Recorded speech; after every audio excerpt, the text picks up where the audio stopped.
আসসালামু আলাইকুম ওয়া রাহমাতুল্লাহ। আপনাদের সাথে কথা বলছি প্রফেসর ডক্টর মোহাম্মদ মহিউদ্দিন উজ্জ্বল। আমাদের বিএনপির ভারপ্রাপ্ত চেয়ারপারসন জনাব তারেক রহমান বাংলাদেশে ফেরত আসছেন 17 বছর পরে।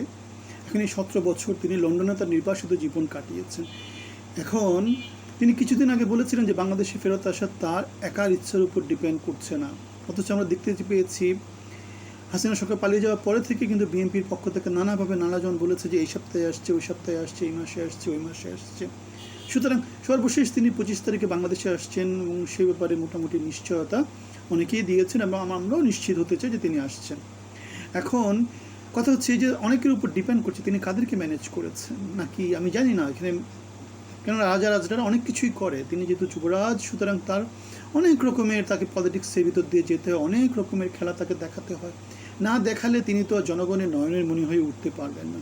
তবে আমি এটা জানি যে ক্ষমতা জনগণের হাতে ডিপেন্ড করে। এখন জনগণকে আপনি কীভাবে কন্ট্রোলে রাখছেন, জনগণকে আপনি কীভাবে মাতিয়ে রাখছেন, জনগণকে আপনি কীভাবে নাচাচ্ছেন, সেটার উপর ক্ষমতা নির্ভর করে। সেটা পৃথিবীর যে কোনো জায়গাতে হোক, গণতন্ত্র হোক, সমাজতন্ত্র হোক, রাজতন্ত্র হোক, সব জায়গাতে এই জিনিসটা কম বেশি সত্য।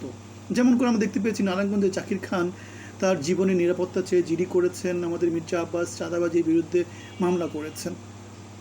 সুতরাং এই অবস্থায় আমরা এই কথাটা বলতে পারি যে তারেক রহমান তার 17 বছরের নির্বাসিত জীবন কাটিয়ে বাংলাদেশে আসার আগে তিনি কাদেরকে ম্যানেজ করেছেন, কীভাবে ম্যানেজ করেছেন, নাকি তিনি তার দাবার বোর্ডের রাজনীতিতে তিনি তার চালটা দিয়েছেন, সেটা আমরা একটু পর্যালোচনা করে দেখতে চাই। আমরা দেখেছি হাসিনা সরকার পালিয়ে যাওয়ার পর থেকে বিএনপির পক্ষ থেকে কিন্তু নির্বাচনের কথা বারবার বলা হচ্ছিল, কারণ নির্বাচিত হয়ে গেলে বাংলাদেশের প্রধানমন্ত্রী হবেন জনাব তারেক রহমান এবং তিনি জনগণের নয়নের মণি হয়ে উঠবেন। এই মুহূর্তে আছেন প্রফেসর ডক্টর মোহাম্মদ ইউনূস। সুতরাং তাকে ক্ষমতায় আসার জন্য নির্বাচনটা লাগবেই লাগবে, তার অন্য কোনো উপায় নাই। সেজন্য তিনি বাংলাদেশের ক্ষমতা দেওয়ার প্রথম আলো, ডেইলি স্টার, হাসিনা সরকার পালিয়ে যাওয়ার পরে থেকে তাদের সাথে সম্পর্ক উন্নয়নের চেষ্টা করছেন। যদিও আমরা দেখেছি প্রথম আলোর সাথে বিএনপির একটা বড় দূরত্ব ছিল 17 বছর। তার আগে 11 আগে প্রথম আলো ডিজিএফআই থেকে নানা রকমের ভুল নিউজ কালেক্ট করে সেগুলো তারা পাবলিশ করতে এমন কথা বলেছিল মতিউর রহমান এবং বাবর, জনাব তারেক রহমান এবং মামুন, গিয়াসউদ্দিন আল মামুন, এদের বিরুদ্ধে বিস্তর রিপোর্ট করেছে প্রথম আলো এবং ডেইলি স্টার।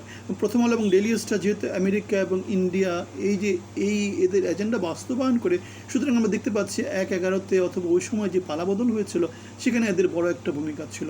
এখন জনাব তারেক রহমানকে বাংলাদেশের ক্ষমতায় আসতে হলে এদেরকে ম্যানেজ করতে হবে, দেশের ভিতরের লোকজনকে ম্যানেজ করতে হবে, আর্মিকে ম্যানেজ করতে হবে। সেনাবাহিনীর লোকজনের সাথে আমরা দেখেছি তিনি একটা মিটিং করেছেন, সেখানে তিনি সেনাবাহিনীর কোনো অফিসারের কাছে ক্ষমা চেয়েছেন। সুতরাং সেনাবাহিনীর সাথে তার দূরত্বটা তিনি কমানোর চেষ্টা করেছেন। আবার ইউকেতে তার ওয়াইফের আমরা দেখেছি যে তিনি ইউকের পাসপোর্ট হোল্ড করেন। শুধু জনাব তারেক রহমান যদি অ্যাসালামে আছেন, সুতরাং তাকেও হয়তো বা কাগজপত্রের একটা ইস্যু আছে, সেটা তিনি হয়তো বা ম্যানেজ করার চেষ্টা করেছেন এবং শেষ মুহূর্তে তিনি ট্রাভেল পাস নিয়ে বাংলাদেশে আসছেন।